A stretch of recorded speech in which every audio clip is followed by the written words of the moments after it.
Good afternoon, everybody. My name is Donna Fiesel, and I'm your host of Donna's Edge television talk show, where truth matters. Thank you so much for watching every day, Monday through Friday, beginning at 1 p.m. on Central Time Zone. So I get to ride home with you in the afternoon. We are syndicated. You can find us on Abundant Television, found on Roku, Apple TV, and Amazon Fire. And don't forget the podcast on thenewscasters.com and all social media sites. If it's social media, we're doing it predominantly Facebook.com/D Fiesel. Well, everybody's predominant. YouTube, we, the whole works. So find us any way you possibly can and continue sending emails, by the way. Donna at donnasedge.com. Donna at donnasedge.com. I've got my favorite sports guy with me. His name is AP Steadham. Been with us a long time, a number of years. And so most of the emails we got, people like your videos. Oh, so good. Continue doing that whenever we get a chance. Now, you've been really busy again. Where are you at right now? I'm in Las Vegas, Nevada, Donna, and we'll be covering the Big Ten. So that's, for those not familiar with that league, Ohio State and Michigan and USC and UCLA, Washington, Oregon, and Iowa, Penn State, Maryland, Michigan State, Illinois, Indiana. I think of there's 18 teams in that league, Wisconsin, Minnesota. So that's across the United States, Rutgers on the East Coast. So it's from California all the way to New Jersey and in between. That's a long way. Folks like those videos, AP. So let's go ahead and get started with one. We have Paige Dauer, and you interviewed her. You want to talk about that right before we go in? Yeah, the sports page. Her name is Paige, Paig, and she covers the University of Tennessee. So she's very good. So let's listen up and what she has to say about the Volunteers. There we go. All right, let's go ahead and get her in right now. Hi, this is AP Steadham of AP As We See It live in Atlanta, Georgia at the 2025 SEC Football Media Days. We're going to be discussing the University of Tennessee Volunteers with our special guest, Paige Dauer with Full Disclosure Productions. We started it back in April, and my show is The Sports Page. So happy to be here at the Media Days in Atlanta. Oh, congratulations, Paige. Congratulations. Paige, I guess the first name on the lips of the Tennessee fans is Joey Aguilar. Surprise, surprise, right? Josh Heupel, he met with the Knoxville media before he got to the main podium. He's like, well, I imagine the first question's about Joey, so who's going to ask it first? And he kind of had a similar sentiment at the main podium. And, you know, what really impressed me about what they had to say about this latecomer transfer from UCLA, originally from App State, and Joey Aguilar was the immediate impression he made with the team. While he is making accurate passes down the middle of the field, which Tennessee has been missing the last couple of seasons, they were maybe more so impressed with how much he was able to make such an impact with the team. He's taking the offensive line room out to dinner. They're playing video games, hanging out at the pool. You know, the tight end Miles Kitselman says, whatever we're up to do, he is down to do it. And right. Just for someone to come in so late as a veteran player and make it feel like he's been with the team all 4 years, it is really special, and it's something that they look forward to having when the season gets here, and maybe it's busted plays and you need to correct each other. But from, you know, off the field, it looks like it's up. On the field, it looks like he is growing within the system, and it's creating some really nice quarterback competition. Every quarterback needs support, Paige. So who is the support on the outside? And I always use this phrase that will make defensive coordinators have nightmares. Well, there's a lot of turnover on the offensive line. Of course, you get back Lance Hurd, and you hope to have some strength on the blind side for Joey Aguilar. There's one offensive lineman that I'm really looking forward to, and Sam Pendleton. He comes from Notre Dame. He's a very old school type of offensive lineman, even down to the face masks. He watched a lot of Washington Commanders growing up and really liked the way that the Hogs played, you know, on the line with their running backs. And to have somebody like that who takes a lot of pride in not touching any of his guys in the backfield, that's certainly what you want. But there's a lot of questions when it comes to the line and who will really be able to step up there.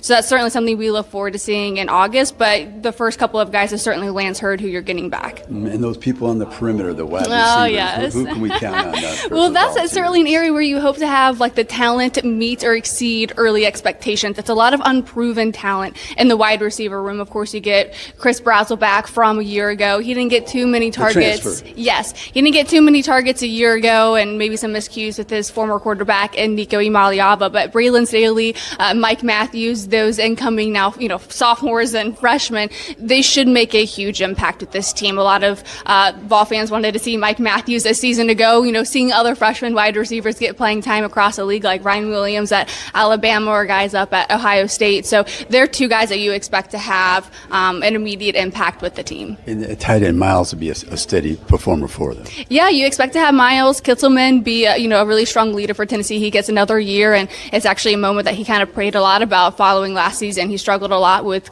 confidence, didn't really have the season that he wanted last year, and he feels like he's much stronger this season, and he can actually go in and focus in on the things that really matter with catches or, blocking his quarterback, and get Ethan Davis in there as well. You get a couple of newcomers like Jack Van Doorslayer, who he splashed in the orange and white game. So he should certainly be someone that they are able to get involved in the game this season. And that's what Tennessee fans liked a couple of years ago. I think we all remember Princeton fan Jacob Warren and how much they got involved in the receiving game and catching those touchdown passes. So hopefully that comes back in 2025. Tennessee liked to run the ball because they had an exceptional running back last year. Yes. So who's going to be some of is it by committee this year possibly? Well, no, honestly, they've got three, which, I guess you could say from that regard that it can be by committee, but on their own, I think they could all carry the rock. They could all carry the load. You got Star Thomas, who's coming in. I believe he's from Duke. You've got Peyton Lewis, who's coming back off of some injury last season. And then you got Deshaun Bishop, who's now a scholarship player and was a huge contributor a season ago. But what I like most about this running back room is they actually have some size to them.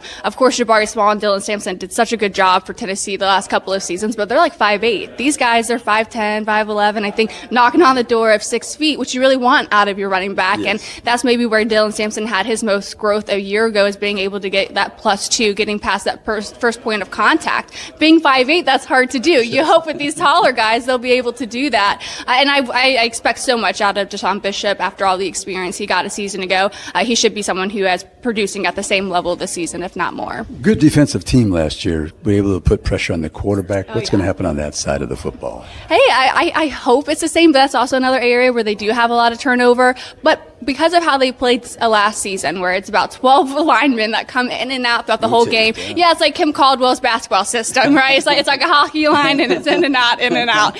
So because of that, those guys who maybe otherwise wouldn't have had a ton of experience, should it be a traditional system, actually come into the season with a ton of experience. So yeah, you miss Amari Thomas, and you really hope to have those guys back, but you miss Omar Norman Lott, but you've got Joshua Josephs coming back. You've got Arion Carter coming back, and we heard from Bryson Eason as well here at SEC Media Days. Those are really strong leaders. Arion Carter had a breakout year. I know he's in the linebacker room, so not necessarily the room you're talking about, right. But the line should be there. They're still operating with that chip on their shoulder. They get that from their coordinator and Tim Banks. So you hope that they're able to maybe keep it 2 to 3 touchdowns. I don't know if the whole team's to 19 or fewer points as much this season, but you certainly look forward to hopefully them doing that. And in the secondary, this is a pass-happy era. Do they have the people that can at the cover cornerback position and the tough safeties to come up and make tackles and support? Well, you certainly have all eyes on Jermod McCoy, right? How is that process going since he tore his ACL and winter workouts back in January? I guess with the way that injury kind of recovers after Aaron Rodgers, right, kind of resetting that type of market, you hope to have him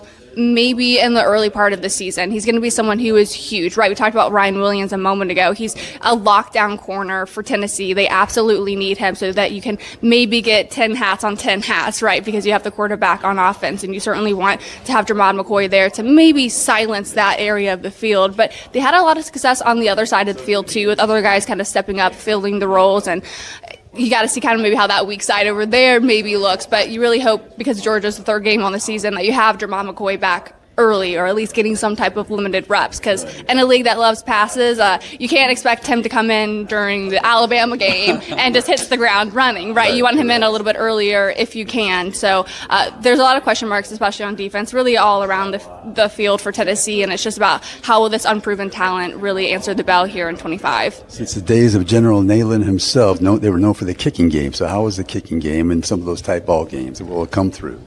You certainly hope so. They have given Tennessee see some really exciting games with their ability to either kick some long field goals. They've got some really good long snappers, guys from Australia that have kind of changed the game as well. So, no, that's certainly an exciting area. We don't always get to see them in practice because I don't really ever see them out on the field. They're always doing something else or they're inside with those field goals. But that's certainly an area where you look to see what kind of competition will happen there.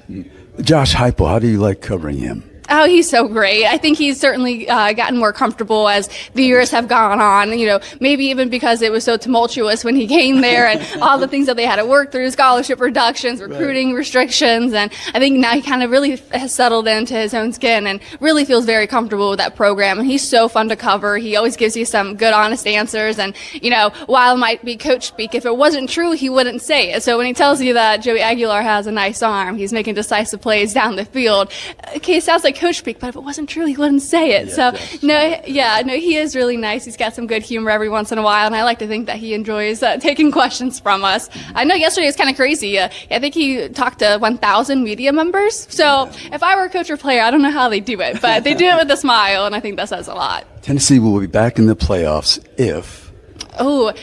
I think if that unproven talent kind of just meets the standard, if Joey Aguilar is able to be someone who can get those intermediate to deep passes, they need somebody in the middle of the field. The quarterback room absolutely has to meet what they've done the last couple of seasons. If they can do that, if they can get good quarterback play, I think that'll be able to take care of the rest. We've been hearing from Josh Heupel the last couple of weeks, and it's about how the quarterbacks behind Joey need to be better about protecting themselves in space. How will that offensive line room work? But I think if you've got somebody who has high IQ, has a good understanding of the system, and shows why he's a veteran player, I think that'll be able to get Tennessee 9-10 wins, get them knocking on the door of the college football playoffs. Hey, Paige, thank you so much. Really appreciate it, and good luck with your show. Absolutely. Thank you, AP. AP Steadham live in Atlanta, Georgia at the 2025 SEC Media Days. Appreciate it. Of course. Great interview. Tennessee will be in the playoffs if. Great question. Paige is smart. She's very knowledgeable. And that was the first time we met, actually. And so I was glad to have her. Like you were old-time friends. And so it's a great, great interview. But I did want to ask you another question. This is a question actually from Justin. And Justin wants to know how many years you've covered sports. Oh, my. Yeah, it's been decades now, I guess. But I always tell people, I knew it since I was 10 years old. It's all in my head. Earlier. I think your baby rattler, you were probably using it as a microphone. Possibly Let's go into a commercial break. We'll be right back in just a few minutes. Queen City Used Car Sales has been serving drivers in the Northeast Alabama area for years with a quality selection of late model used cars, SUVs, and pickup trucks. On top of our extensive selection and competitive prices, we offer professional auto financing services for used car buyers of all credit levels. Whether you've just begun your search or you're ready to secure your next vehicle, at Twin City Used Car Sales, you will drive away with the vehicle of your dreams. The sales and finance staff at Twin City Used Car Sales looks forward to serving you, and you can apply for financing online before your visit to our used dealership in Gadsden, Alabama. Check us out on the web at twincityusedcars.com or go by our location at 901 First Avenue, Gadsden, Alabama. We sincerely look forward to serving you.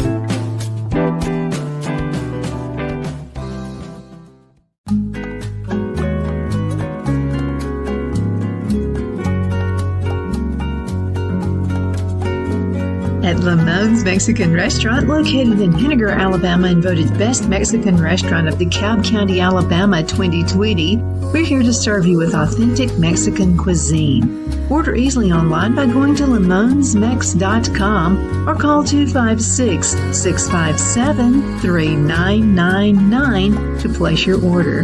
We're open Sunday through Thursday 11 a.m. to 9 p.m. and Friday and Saturday 11 a.m. to 10 p.m. Whether you're celebrating a cozy date night for two or a celebration for a crowd, at Lamone's you'll love our atmosphere and friendly servers. Thank you for dining with Lamone's Mexican Restaurant.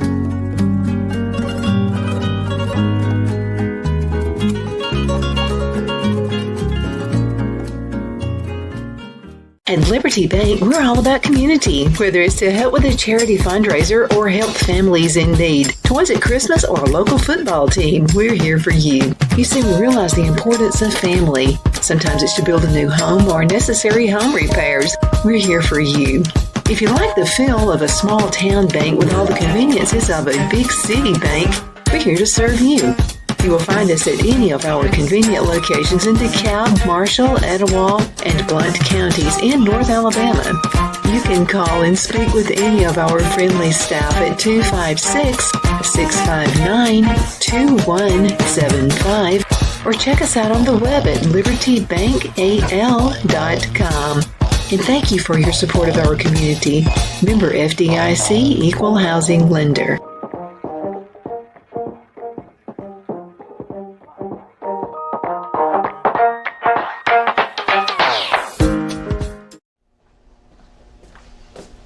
Are you ready? We all wonder what tomorrow will bring, but the future lays itself at the feet of the prepared and surrenders to the will of the persistent. It's not easy, but today shapes you so you can shape tomorrow. With Northeast Alabama Community College, when the future asks if you're ready, you can answer. Yes. Begin your future at Northeast Alabama Community College. Donna's Designs offers a line of handmade memorial, wedding, and keepsake jewelry that launched back in 1970. I'm a self-trained jewelry designer, and I will work closely with you to create unique designs you can love and treasure for years to come. Whether that be flowers that were used in a funeral arrangement or stones you found on the beach at a memorable trip, call me at 256-659-4319, and let's think of the possibilities. I'm excited to announce our Christmas extravaganza is finally here. Get this season's flannel sheets for as low as $59.98. They won't last long, so get them while you can. Our famous My Slippers, they haven't been on sale for over a year. Regularly $119.98, now only $59.98. Our 6-piece towel sets are back in stock with extremely limited quantities, only $29.98. With hundreds of MyPillow products, there's something for everyone on your Christmas list. Bathrobes, duvets, quilts, down comforters, and so much more. So go to MyPillow.com or call the number on your screen. Use your promo code to save on all MyPillow products. For example, flannel sheets for as low as $59.98, or our 6-piece towel sets, just $29.98. But that's not all. I'm extending our 60-day money-back guarantee until March 1st of 2025. Plus, all orders over $75 or more ship absolutely free. We're back. My name is Donna, and I'm your host of Donna's Edge television talk show for Truth Matters. Thank you so much for watching every day, Monday through Friday, beginning at 1 p.m. on the Eastern time zone, as we get to ride home with you in the afternoon. AP, you're all over the place. How do you have the stamina? Yeah, sometimes, Donna, I don't really focus in on if I'm fatigued. I'm just saying, well, here it starts at this time. I have to be ready, and when the lights come on, you just perform. It's just in your blood. That's just how you do it, AP. But congratulations on that. And I know you're in Vegas right now. I wanted to ask you a question, okay? And then we'll get right back to your other interview with Chip. Okay, sure. Okay. So Phil and I have been to Vegas a couple times, and Yes. there is a replica of New York. It's small, but I'm just telling you, it looks as if you're looking over an airplane at New York City. Have you seen that? It's right there on the street. Is that the hotel by that name, Donna? Is that where it's located? Or no? It's just right out. It's close to the MGM. It's close to the Okay, MGM. I'll have to check that out, Donna. Maybe I've seen it in the past and I just forgot. But And of course, the restaurants are just all over the place. But one we went to, and it literally looked as if it were outside, but it was inside. And I see. lights and the drama, you know how it is in Vegas, the drama of everything. Yes. It Yes. looked like you were sitting out in beautiful, beautiful weather in Italy. I mean, it was just absolutely fantastic. Let's go on ahead. If you want to mention Chip Brown, and what was that interview about? Yeah, Chip Brown.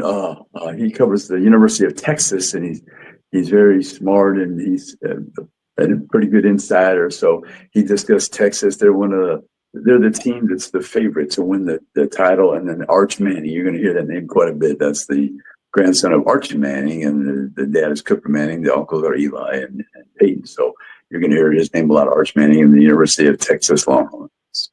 There you go. Let's get in for the interview. We'll be right back.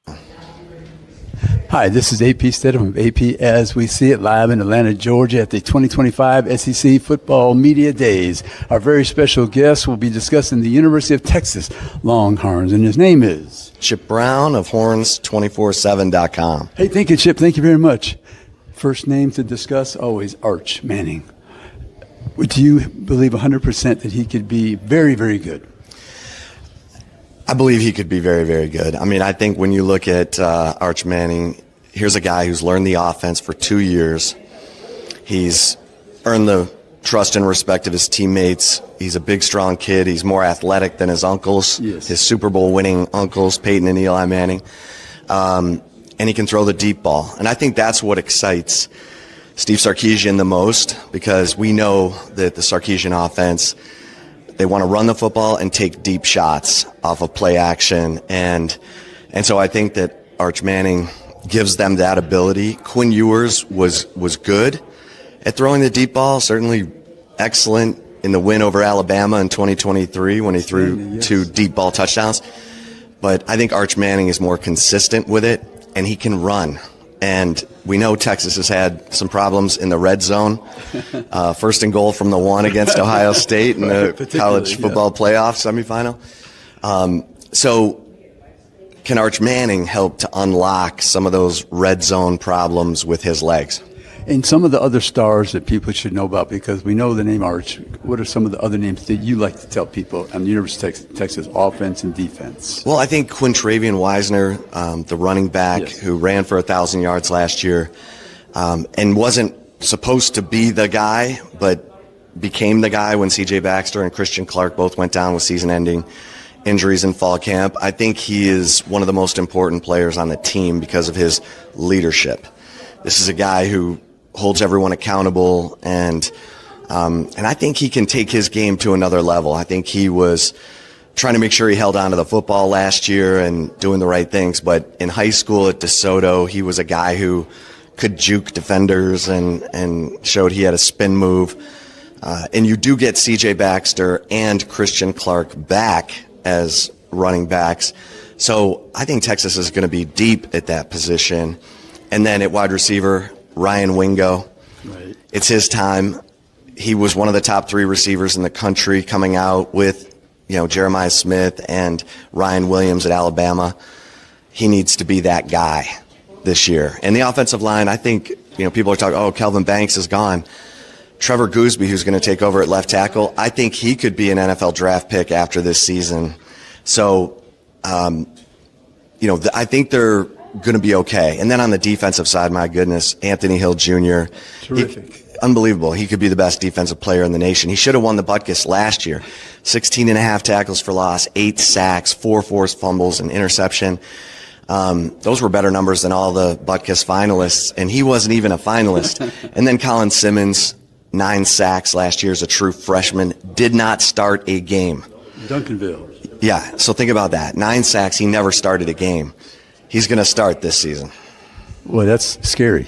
Yeah. And I should say Michael Taft, too, the 5th-year senior safety. Yes. Unbelievable leader. He is. And what a story. I mean, he was a walk-on who, he said as a freshman, he told Bijan Robinson, I know you're going to win the Doak Walker Award. And Bijan told him, well, you need to be thinking about winning the Thorpe Award. And Michael Taft said, I'm a walk-on. He goes, but you know everything. You're always in the right place. You need to think of yourself that way.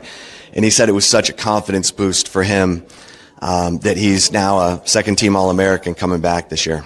Yeah, that's a great story. I love that story. I talked to him yesterday. I really enjoyed that conversation. The kicking game, close ball game sometime at Texas with these championship-type situations. How's the kicking game? Well, it got real shaky at the end of last year. Yes. Bert Auburn missed field goals in the SEC championship game, kind of lost his confidence. Yes. And so they went into the portal and brought in Mason Shipley from Texas State, who had a perfect season 2 years ago, 15 of 15 field goals. And they feel really good about him. Bert Auburn's now a Miami Hurricane. And then at punter, they brought in Jack Bouwmeester, a proven guy, a senior who's averaged 44.7 yards per punt and can drop punts toward the sideline, inside the 10-yard line. So Texas is going for it this year. Like, they brought in 5 defensive tackles from the transfer portal because they had some misses in recruiting. They went and got a kicker. They went and got a punter. They brought in Jack Endries, one of the top 2 tight ends in the transfer portal from Cal. Right. And, Max Clare was the other from Purdue. He went to Ohio State. Jack Endries goes to Texas, so they'll face off in the first game of the season. And they're going for it. They want to win the national championship this year, and so they went into the portal to, get some insurance. They even brought in another quarterback, Matthew Caldwell, a senior transfer from Troy. So Steve Sarkisian's, planning on being in the final game this year instead of the semifinal game. Opening game, Ohio State, they can make a statement in many ways for the team and collectively, and then Arch Manning, the preseason Heisman favorite. Have you ever heard of that, Chip? No. I haven't heard of it. Obviously, they're banking on Arch Manning, being a carbon copy of his uncles, who both ended up staying all 4 years in college, but both ended up being the number 1 overall pick in the NFL draft. I don't think Arch Manning is thinking about any of that right now. In fact, I would, unless he leads Texas to a national championship this year, I think he'll be back in 2026 because I think he wants game experience, but we'll see about that. That's going to be a huge game. Ohio State has a new defensive coordinator in Matt Patricia, so Texas has no idea. They knew what Jim Knowles was about. Now he's at Penn State. They don't know what Matt Patricia is about, and so there's going to be things that they have not prepared for. Yes. And he's got to be that calming voice, along with a couple of the veterans on the offensive line, to settle everything down. I think the Texas defense is going to have to carry the team through that game. And then as Arch builds his confidence, probably by the time he goes to Florida on October 4th, he'll be a different quarterback than he was in the Ohio State game. Right. And a new quarterback for Ohio State as well, so that'll be challenging for the defense. Hey, Chip, thank you so much. It's always a pleasure to see you. This is AP Steadham live in Atlanta, Georgia at the 2025 SEC Football Media Days, and we'd like to thank Chip. Thank you so much, Chip. Thanks. Appreciate it. Appreciate it. Some great interviews right there. I'll tell you got it nailed down. Thank you, Donnie. Thank you. Yeah, we try to get some people who love the game of college football and the teams that they cover. So they're very broad-minded and knowledgeable and have a lot of insight. Yeah, it's great to hear that insight too, and to know what's going through their head, because they know what's going through the head of the coach and the players. Yes. So yeah, Chip's been doing it for quite a while. He's one of the better sources over there in Texas. He likes to put things out there. Let's put it that way. He does whatever he's thinking too, right? Right. Absolutely. Yeah. So it was fun. It was a great week in Atlanta, and you could see all those videos down on my YouTube channel at AP as we see it. I think we did 15 different reports. I couldn't find somebody to discuss Florida, so we missed out on them. But all the other teams, the 15 teams, there's a report from somebody who covers those teams. Well, I know everybody was an interesting interview, but who was the most exciting, interesting interview you had that week? Yeah. I'm trying to think the one that there were so many good ones there, but Chip was exceptional. I thought his interview, and but all of them were different. Some of the people down at were brand new to me that I had never met, but I like to have those different perspectives and somebody that maybe has not been on the scene and known to the other people in this part of the country. So I was glad to have some new acquaintances in the media. Yeah, some new friends there to look forward to as well. Hey, Pete, thank you so much for being with us. I know you got to hurry up and scoot and get out, and I do too. So, but thank you guys so much for watching. I definitely appreciate it. Continue sending emails. AP loves them too. Donna at donnasedge.com. Donna at donnasedge.com. Thank you so much for watching. Donna's Designs offers a line of handmade memorial, wedding, and keepsake jewelry that launched back in 1970. I'm a self-trained jewelry designer, and I will work closely with you to create unique designs you can love and treasure for years to come. Whether that be flowers that were used in a funeral arrangement or stones you found on the beach at a memorable trip, call me at 256-659-4319, and let's think of the possibilities.